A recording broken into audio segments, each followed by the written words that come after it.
Wherefore have ye left the high, holy and eternal heaven. You were dressed in the light of the morning star. You saw the throne from where you are, in the high and the holy, the timeless space. Before you fell from the throne of grace, you had the keys to the infinite gate, but you traded the crown for a heavy weight. You stepped out of the frequency of the Most High to walk in the dust and watch it die. Why did you leave the eternal? Why did you step from the light to trade the peace of the heavenlies for the shadow of the night? You left the high, you left the holy, before I was bound to fall. Now you're standing in the density, answering the call. Yeah, you were spirits of flame, untouchable and pure, in a kingdom where the foundation is sure. But you looked at the earth with a darkened eye and left the glory of the upper sky.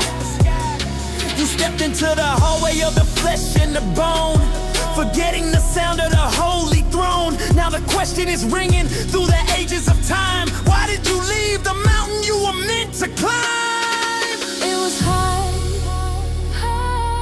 it was holy, it was eternal, but you chose the lowly. You traded the record for a temporary dream. Now you're drifting away on a broken stream.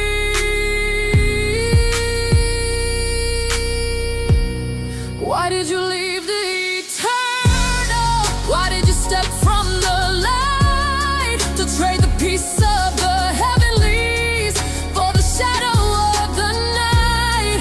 You left the high, you left the holy, for a world that's bound to fall. Now you're standing in the density, answering the call. Come back to the frequency, return to the high, leave the dust of the hallway, reach for the sky. Enoch 15:3, the spiritual tribunal.